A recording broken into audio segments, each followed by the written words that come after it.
Les industriels en fait sont assez rapides pour mettre au point ces molécules-là, mais c'est vrai que après pour tous les laboratoires en fait qui analysent la qualité de l'eau, ça prend quand même du temps à mettre au point les méthodes d'analyse en fait. Et donc c'est là qu'il y a un gros retard en fait dans l'utilisation, l'apparition dans l'environnement.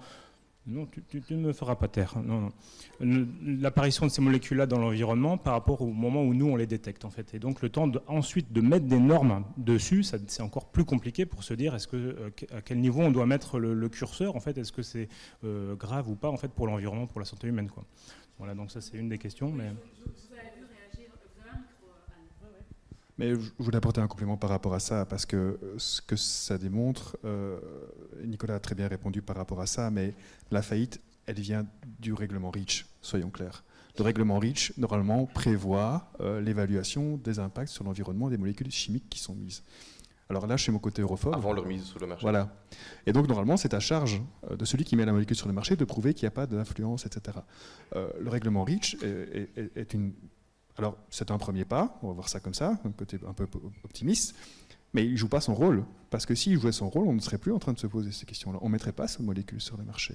Et donc là, ce n'est plus la responsabilité de la région wallonne, ni celle de la Belgique, hein. Clairement, c'est au niveau de la Commission européenne de revoir fondamentalement ce règlement REACH, et il ne va pas dans le bon sens pour l'instant, pour que demain, ça n'arrive plus. On a toujours une guerre de retard, on aura toujours une guerre de retard tant qu'on ne change pas ce règlement.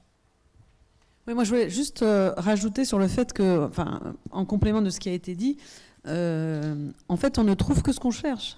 Et c'est vrai que, en fait, on continuera à évidemment à trouver de nouvelles molécules. En fait, c'est une course à l'échalote. Donc, je pense que comme ça a été dit, enfin, je pense qu'on l'a dit chacun à notre manière. Mais il faut réduire à la source. C'est absolument, c'est inévitable parce que, en plus, c'est de plus en plus des microdoses, donc de plus en plus difficilement détectables. Donc c'est vraiment impossible d'arriver en fait à pouvoir identifier et traiter toutes les molécules, sachant qu'en plus il y a une vraie. Enfin, moi je me souviens et ça n'a pas tellement changé, mais en discutant déjà avec les directeurs scientifiques à Haute-Paris, il y a tout ce qu'on appelle les effets cocktails, donc ils sont en plus très peu connus encore sur la santé. Et là, juste pour terminer là-dessus, là, il y a vous le savez, il y a une actualité sur le glyphosate. Est-ce que l'Europe va accepter en fait de prolonger de 10 ans la possibilité d'utiliser, enfin voilà, l'autorisation d'utiliser le glyphosate? Et là aussi, c'est intéressant de voir que non seulement il y a le règlement REACH qui n'est pas à la hauteur, et puis et les autres instruments mis en place, mais là, l'agence de santé, en fait, elle ne prend ses décisions qu'à partir des études données par le producteur. C'est-à-dire qu'il y a des études indépendantes, des études scientifiques indépendantes qui ne rentrent pas en compte dans la prise de décision. En fait, comment c'est possible d'imaginer en fait un système où ce sont les producteurs les producteurs de molécules qui vont être les garants entre guillemets scientifiques de la dangerosité des molécules. C'est un conflit d'intérêts majeur. Pour revenir un peu au rapport avec l'Europe, il y avait une question tout à l'heure. Est-ce que finalement l'autorité régionale n'a pas en réalité plus de pouvoir que ce qu'elle laisse croire, en se cachant peut-être trop rapidement et trop facilement derrière les règles européennes qui l'empêcheraient d'agir, etc. Il y avait une question aussi en lien avec ça. Donc, même si REACH ne fonctionne pas très bien, je rebondis pour profiter. Cédric. Ouais, il n'y a aucune règle européenne qui nous empêche d'agir sur quoi que ce soit. On a toujours tendance à dire l'Europe nous interdit d'eux. Non, on fait ce qu'on veut dans le cadre européen, point. Mais après, si vous voulez attaquer votre voisin, l'Europe va dire non. Mais par contre, quand il s'agit d'agir sur la santé publique, l'Europe ne nous interdit rien. Après, là, je rentre sur la popote belgo-belge. On a un pays qui est illisible, y compris pour les Belges, et savoir qui fait quoi, c'est pas facile tous les jours. Alors, il y a des responsabilités croisées, et c'est déjà entre les ministres du gouvernement wallon, ils ont tous plus ou moins la compétence à peu près sur tout, mais aussi et surtout entre l'État fédéral d'un côté et la région de l'autre. Soyons clairs, il serait absurde de mettre une norme en Wallonie, sachant que Bruxelles, qui aurait cette compétence également, prend toute son nom en Wallonie et le renvoie en Flandre. ça n'a aucun sens. C'est au niveau belge que ceci doit se dessiner. Idéalement au niveau européen, sinon au niveau belge, mais en tout cas au niveau wallon, ça n'a aucun sens. 40% de l'eau qu'on prélève en Wallonie est destinée à alimenter Bruxelles et la Flandre. Quel est l'intérêt pour la Wallonie de définir ce qu'on va rechercher si la Flandre ne met pas les mêmes normes? Donc clairement, là, il y a au moins un accord entre les régions à passer sur ce genre de choses. Et on a failli avoir effectivement des normes complètement différentes entre la Flandre et la Wallonie sur d'autres sujets, ce qui aurait été absurde parce que ça veut dire que l'eau wallonne, la Flandre aurait pu se retourner contre la Wallonie parce qu'elle ne respecte pas les normes flamandes qui sont plus fortes. Enfin, donc voilà, donc la Belgique, la Wallonie, c'est clairement au niveau belge que ça doit jouer, ou au moins au niveau interrégional. Allez, on va faire un dernier tour de table, une question pour Nicolas, une question pour Anne et une ultime question pour Cédric.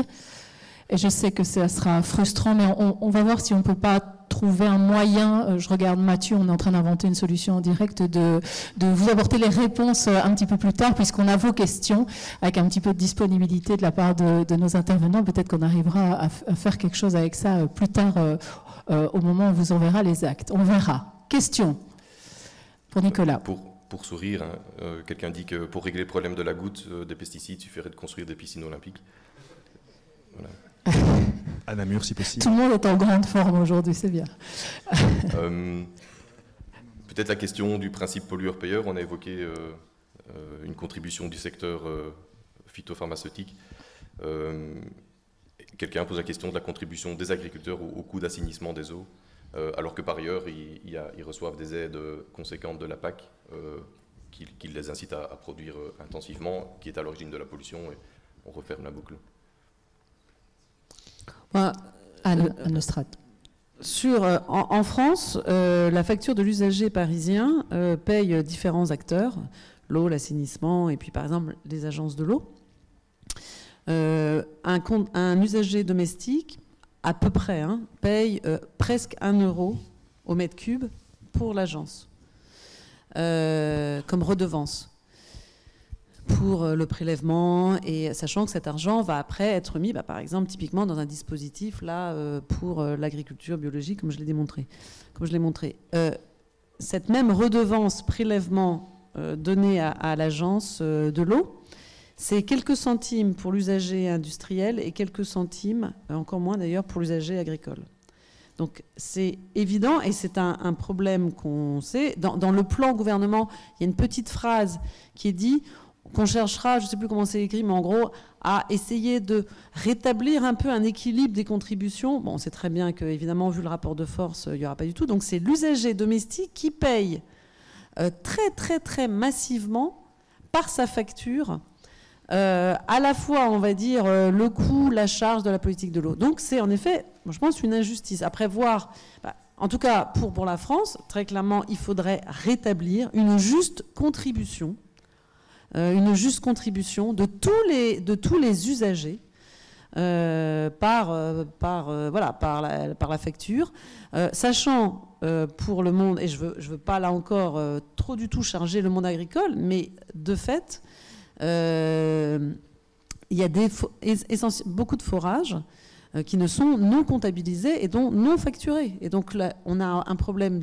de connaissance et de diagnostic, mais aussi comment dirais-je, d'informations basiques sur le fait qu'on ne sait même pas quelles sont les eaux prélevées et à quelle quantité. Donc de toute façon, c'est vrai qu'il faudrait, et ça en fait c'est une décision politique, pour faire les choses, pour dire les choses brutalement, c'est une décision politique et un minimum de courage politique pour dire, eh bien, rééquilibrons en effet un peu les contributions de l'ensemble des acteurs pour les prélèvements et les consommations d'eau et la pression sur la ressource.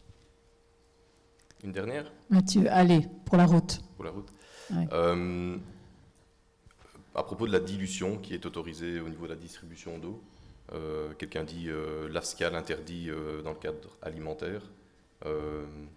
Donc si on autorise la dilution de différents approvisionnements d'eau, au final les résidus de différents polluants finissent quand même bien par être consommés. Cédric. Oui, mais c'est le problème de la concentration.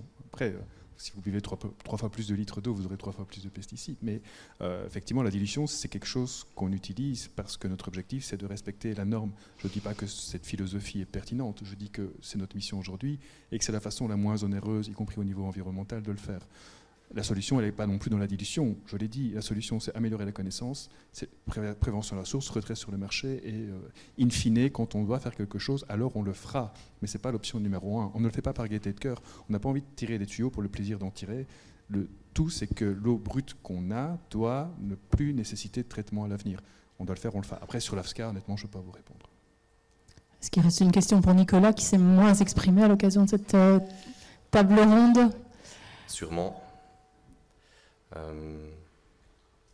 Quelque chose qui t'avait marqué, Mathieu, au moment où tu as découvert les questions, ou les commentaires d'ailleurs? Avez-vous vu une idée de l'efficacité des zones tampons le long des cours d'eau? Qu'en est-il en cas de crue? Est-ce qu'au final, c'est pas ça qu'il faut faire en premier, mais au moins, est-ce que ça marche? Oui, pour le formuler autrement. Oui, donc comme je l'ai dit, en Wallonie, ça fait pas très longtemps qu'on l'applique. Normalement, ça devait être en octobre 2021, je pense, et il y a eu ça a été repoussé d'1 an.